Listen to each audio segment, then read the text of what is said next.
प्यारी सौतन।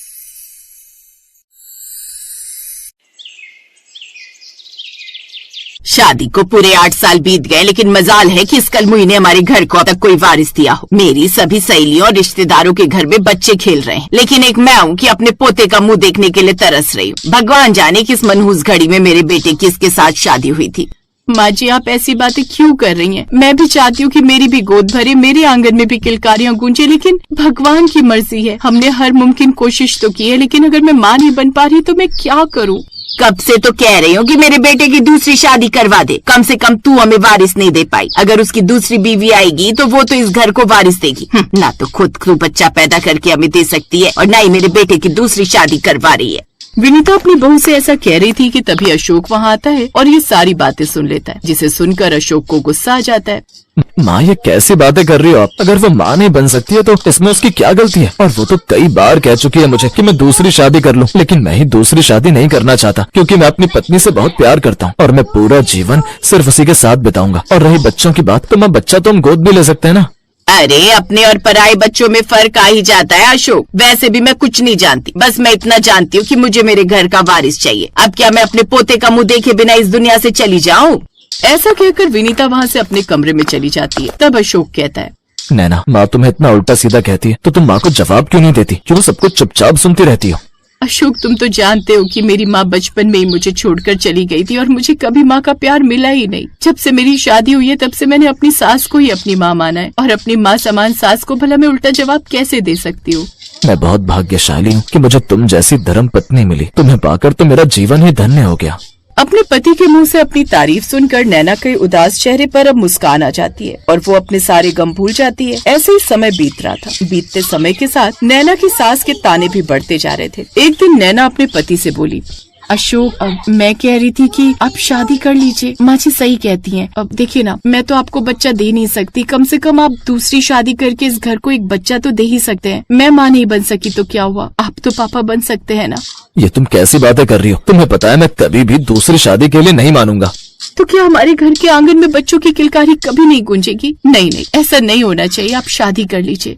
नहीं नैना, मैं दूसरी शादी नहीं करूंगा। अगर मुझे बच्चा ही चाहिए तो हम इलाज करवाएंगे। इसके लिए IVF ट्राई करेंगे हम। IVF के लिए नैना मान जाती है। अब वो दोनों डॉक्टर के पास जाते हैं और डॉक्टर IVF की पूरी प्रक्रिया करता है। कुछ दिनों बाद वो लोग फिर से डॉक्टर के पास जाते हैं और डॉक्टर चेक करके बताता है कि IVF की प्रक्रिया फेल हो गई है। ये सुनकर नैना बहुत रोती है और घर आकर अपने पति से कहती है, अशोक, बहुत हो चुका है, मैं थक गई हूँ। मैं चाहती हूँ कि तुम शादी कर लो। लेकिन नैना। नहीं अशोक, अब मैं तुम्हारी कोई बात नहीं सुनूंगी, बल्कि मैंने तो तुम्हारे लिए एक लड़की भी पसंद कर ली है। मेरी सहेली है सिमरन। मैंने सिमरन से बात भी कर ली है, वो शादी के लिए तैयार है।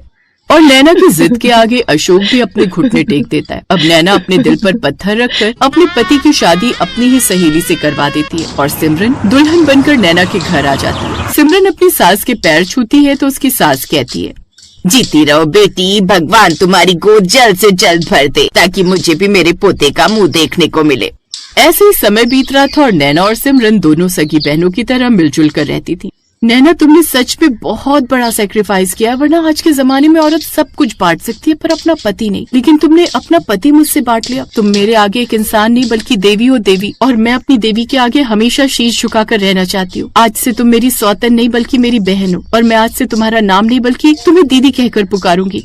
सिमरन की बात सुनकर नैना की आंखों में आंसू भर आते हैं और इस तरह दोनों सौतन एक सौतन बनकर नहीं बल्कि एक बहन बनकर रहने लगती हैं। वो दोनों मिलजुल कर काम करती थी। नैना सिमरन का बहुत ख्याल रखती थी। सिमरन भी नैना से बहुत प्रेम किया करती थी। एक दिन की बात है, सिमरन नैना से कहती है, नैना दीदी, हमारे लिए बहुत बड़ी खुशखबरी है, मैं माँ बनने वाली हूँ। क्या सच में सिमरन? आज मैं बहुत खुश हूँ। मेरी सबसे बड़ी तमन्ना पूरी होने वाली है। मेरी ना सही, लेकिन तुम्हारा तो बच्चा हमारे घर खेलेगा ना। मेरा क्यों दीदी, वो बच्चा हमारा होगा। आप बिल्कुल चिंता मत करो। जैसे आप मुझे अपनी छोटी बहन समझकर इस घर में लाई हो और जिस बलिदान के साथ आपने मेरे साथ अपने पति का बंटवारा किया है, मैं आपके उस एहसान को कभी नहीं भूलूंगी। मेरा बच्चा पहले आपका होगा और बाद में मेरा।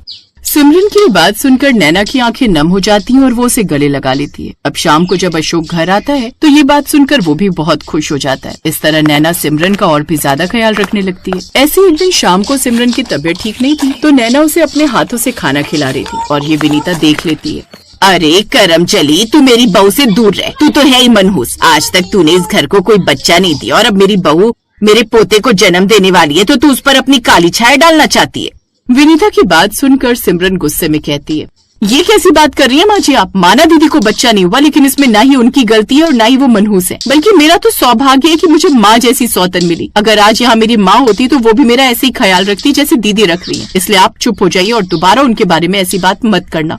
बहू की बात सुनकर विनीता चुप हो जाती है और धीरे धीरे समय बीतता है, लेकिन विनीता की आदत नहीं सुधरती। वो अपनी बड़ी बहू को लगातार ताने देती है और अपनी छोटी बहू का ख्याल रखती है। बीतते समय के साथ सिमरन एक सुंदर सी बेटी को जन्म देती है। विनीता सिमरन की बेटी को देखकर मुंह बनाते हुए कहती है, करम चली जैसी खुद थी वैसी अपने लिए सौतन भी ले आई। मुझे तो पोता चाहिए था और इसने जन्म दिया पोती को। भला मेरा वंश आगे कैसे बढ़ेगा? माँ आप किस युग में जी रही हैं? बेटा और बेटी बराबर है और दोनों के जन्म पर खुशी भी बराबर की होनी चाहिए। नैना अपनी सास को समझाने की कोशिश करती है, लेकिन उसकी सास नहीं समझती और वहाँ से चली जाती है। ऐसे कुछ दिन बीत जाते हैं। एक दिन विनीता सीढ़ियों से नीचे उतर रही थी कि तभी उसका पैर फिसल गया और वो गिर गई। नैना दौड़ कर आई और बोली, अरे माँ जी आप कैसे गिर गई? आइए मैं आपको कमरे तक ले चलती हूँ। नैना अपनी सास को बिस्तर पर ले गई और बोली, माँ जी अब आप पूरे समय आराम करेंगी। जब तक आप ठीक नहीं हो जाती मैं आपका ध्यान रखूंगी। आपको बिस्तर से उतरने की कोई जरूरत नहीं है। अब नैना अपनी सास का ख्याल रख उन्हें समय पर खाना देती है, दवाइयाँ देती है और साथ ही उनके पैरों में तेल लगाकर मालिश भी करती है। तो वहीं दूसरी तरफ सिमरन अपनी बेटी के साथ बहुत व्यस्त रहती है। विनीता ये सब कुछ देख रही थी। एक दिन विनीता सिमरन से बोली, सिमरन नैना अभी अभी सोने गई है और मेरे पैरों में दर्द हो रहा है, तो जरा मेरे पैरों की सिकाई तो कर दे। माँ जी आप तो जानती हैं कि मेरी बेटी अभी छोटी है, उसे थोड़े समय के लिए भी छोड़ो तो वो रोने लगे, तो मैं तो आपकी सेवा नहीं कर पाऊंगी, आप दीदी से कह दो। ऐसा कहकर सिमरन वहाँ से चली जाती है। ये देखकर विनीता अपने मन में सोचती है, मैंने अपनी बड़ी बहू को कितना उल्टा सीधा कहा, लेकिन कभी भी उसने मेरा अपमान नहीं किया। और आज मेरी तबीयत ठीक नहीं है तो मेरा कितना ख्याल रख रही है। सचमुच मेरी बड़ी बहू लाखों में एक है।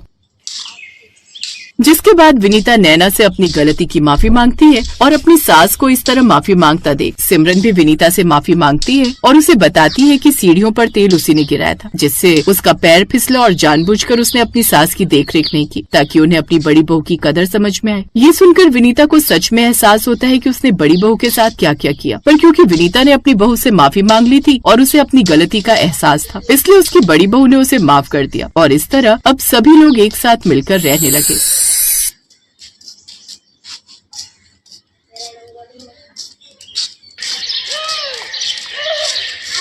विदाई के वक्त सिमरन अपने पिता से लिपटकर खूब रोती है। बाबा मुझे आपकी बहुत याद आएगी, अब मैं कैसे रहूंगी आपके बिना। बेटी जब भी तेरा मन करे तो आ जाना, ये घर हमेशा तेरा ही रहेगा। जा बेटी अब अपनी माँ से भी मिल ले। माँ मुझे आपने जो भी प्यार दिया उसके लिए शुक्रिया। अब ज्यादा ड्रामे मत दिखाओ और अब जा यहाँ से। ये कहकर रमोला उसे धक्का देते है कि तभी उसका पति नैतिक उसे संभाल लेता है। क्या हुआ, तुम गिर कैसे गई? वो लहंगा पैर में अटक गया था, बस इसी वजह से। फिर सिमरन अपने मन में सोचती है, अच्छा हुआ माँ को धक्का देते हुए किसी ने नहीं देखा। मैं हमेशा माँ के प्यार के लिए तरसती रही, लेकिन उन्होंने मुझे कभी प्यार नहीं दिया। फिर सिमरन ब्याह कर घर आ जाती है। उसकी सास ने उसके स्वागत में गुलाब के फूल बिछाए होते हैं। साथ ही वो बड़े प्यार से उनकी आरती उतारती है और गिफ्ट में उसे सोने का हार देती है। ये ले मेरी प्यारी बहू, तेरा सगुन। बहू अब से ये घर तेरा है और हम सब भी। तुझे कुछ भी चाहिए होगा या किसी काम में मदद चाहिए हो तो हमें कहना। अच्छा अब तुम दोनों थक गए होंगे, थोड़ी देर आराम कर लो, बाकी की रस्में फिर करेंगे। शुक्रिया माँ जी। सिमरन नैतिक के साथ कमरे में चली जाती है और आराम करती है। फिर दिन के 1 बजे उसकी नींद खुलती है। ओह गॉड कितनी देर हो गई, मेरी पहली रसोई की रस्म भी अभी बाकी थी। माँ जी तो बहुत गुस्सा करेंगी। सिमरन जल्दी से बाथरूम की तरफ जाती है, लेकिन बाथरूम से नहाकर निकल रहा नैतिक सिमरन से टकरा जाता है और सिमरन फिर गिरने वाली थी कि तभी वो उसे संभाल लेता है। इतने में उनके कमरे में सिमरन की सास कमला आ जाती है। अरे बच्चों ये क्या कर रहे हो, कम से कम दरवाजा तो बंद कर लेते। माँ ऐसा कुछ नहीं है, वो तो बस हम टकरा गए थे। कोई नहीं बच्चों, अभी तो तुम्हारे दिन है खेलने कूदने के। चलो अच्छा अब तुम दोनों फ्रेश होकर नीचे आ जाओ, खाना लग गया है टेबल पर। माँ जी मुझे माफ कर दीजिए, मेरी आंखें नहीं खुली। कोई बात नहीं बेटी, मैं समझती हूँ, शादी की थकान होगी अभी शरीर में। अपनी सास की बात सुनकर सिमरन सोचती है, माँ जी ने तो मुझे बिल्कुल भी नहीं डांटा, लेकिन जब मैं अपने घर पर एक बार लेट उठी तो माँ ने क्या हाल कर दिया था मेरा। हे भगवान, सुबह के 9 बज गए और ये अभी तक सोई पड़ी है। इतने बजे तक सोती रहेगी? अरे घर के काम धाम नहीं करने क्या? तेरे पापा का टिफिन और घर की साफ सफाई कौन करेगा? चल अब उठ। माँ मेरी तबीयत ठीक नहीं है और बुखार सा भी लग रहा है। तू ऐसे नहीं मानेगी। रमोला बस भी करो, आखिर तुम कितना कठोर बनोगी मेरी बेटी के साथ। मैं जानता हूँ कि तुमने उसे जन्म नहीं दिया, लेकिन कभी तो उस पर झूठी ममता दिखा दिया करो। आप चुप रहिए जी, मैं जो कर रही हूँ इसकी भलाई के लिए कर रही हूँ। कल को ये ससुराल जाएगी, वहाँ बीमार होगी तो क्या वो इसका बहाना सुनेंगे? नहीं ना, अभी से इसे तैयार कर रही हूँ। ठीक है, लेकिन उस बेचारी के साथ जरा ठीक से पेश आया करो, आखिरकार वो हमारी इकलौती बेटी है।